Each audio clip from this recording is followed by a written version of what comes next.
नेपाल में भड़का जेनजी आंदोलन थम तो गया है, लेकिन उसकी आग ने राजधानी काठमांडू के साथ कई इलाकों की तस्वीरें पूरी तरह से बदल दी। आज नेपाल में व्यवस्था से लेकर अर्थव्यवस्था तक सब कुछ हिल चुका है।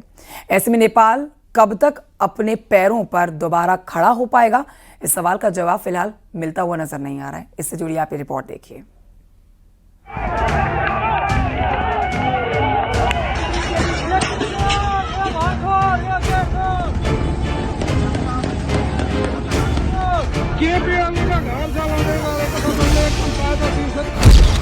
नेपाल में मैन मेड त्रासदी।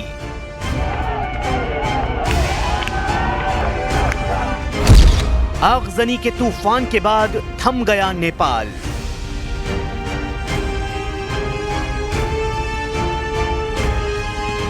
नेपाल में जेन जी आंदोलन की आग तो शांत हुई, लेकिन पीछे छोड़ गई है राख, खंडहर और बिखरी हुई व्यवस्था। जो मुल्क कभी अपनी शांत वादियों, ऐतिहासिक धरोहरों और लोकतंत्र की नई पहचान के लिए जाना जाता था, आज अफरा तफरी और गहरी अव्यवस्था की चपेट में है। राजधानी काठमांडू की गलियों में अब भी धुएं की गंध तैर रही है। देश के जो ऐतिहासिक ढांचे कभी नेपाल की शक्ति, न्याय और आधुनिकता के प्रतीक थे, अब सिर्फ टूटे पत्थरों और काली दीवारों की गवाही दे रहे हैं। ठप हुई नेपाल की व्यवस्था। आंदोलन के बाद नेपाल की व्यवस्था ठप है। संसद भवन ध्वस्त होने और पीएम आवास जल जाने के बाद सत्ता का असली ठिकाना ही खो गया है।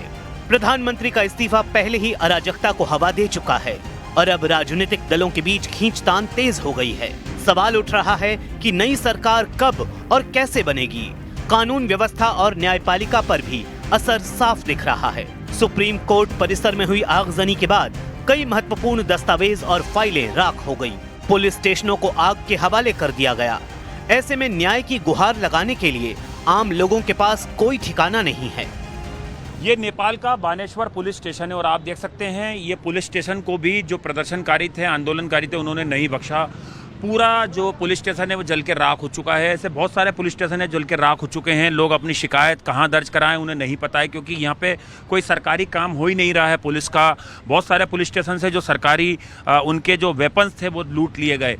और आप देख सकते हैं ये इमारत देखिए, ये बानेश्वर पुलिस स्टेशन की इमारत है जो पूरी काली नज़र आ रही है इसकी बिल्डिंग, क्योंकि सब कुछ जल के यहाँ पे राख हो चुका है। ये अर्थव्यवस्था पर चोट से कंगाली के कगार पर नेपाल।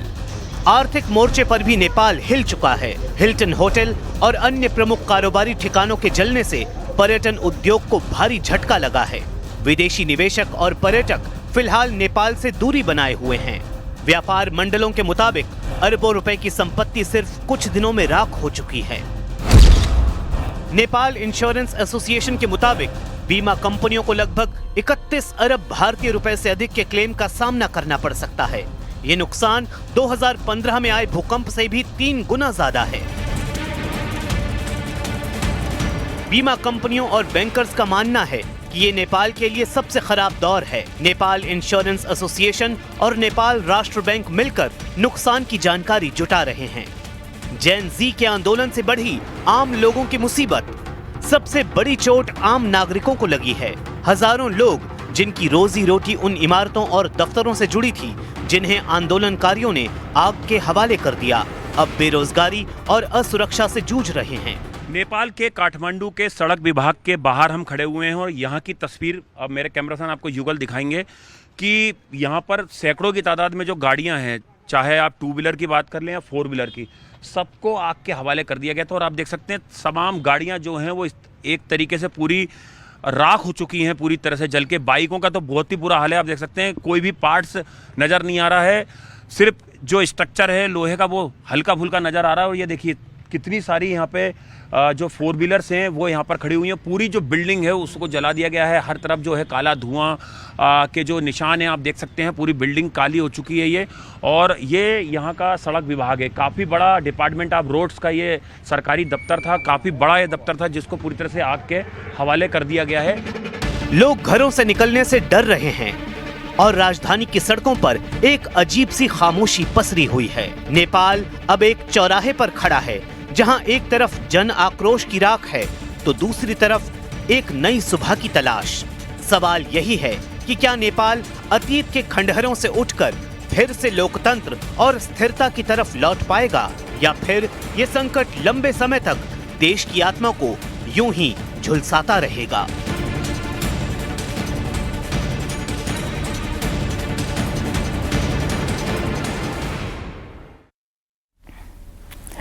खबर बुलंदशहर से अगली, जहां पर एक शख्स की मधुमक्खियों के साथ अजब दोस्ती है। मधुमक्खियों की फौज उसके शरीर पर चिपके रहती है। देखिए रिपोर्ट।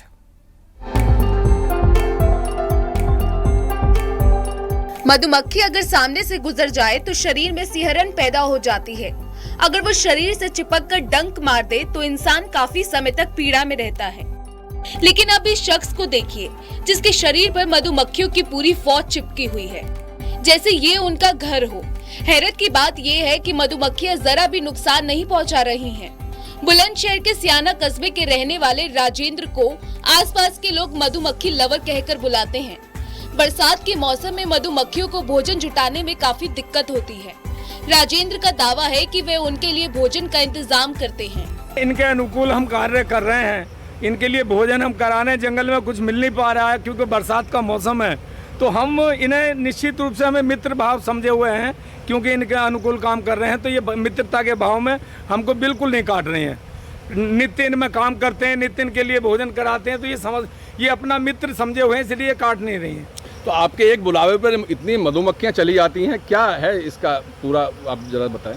बस ये है कि इनका अनुकूल काम करने, भोजन ही न कराने, तो लगता है कि हमारे मित्र हैं, यही भाव है। आप कराएंगे तो आपके साथ भी आ जाएंगे, जो आप इनके साथ ये काम करेंगे। राजेंद्र का मधुमक्खियों के साथ ये अनोखा प्रेम इलाके में चर्चा का विषय बना हुआ है। बुलंदशहर से प्रशांत कुमार के साथ bureau report, news 18 UP Uttarakhand.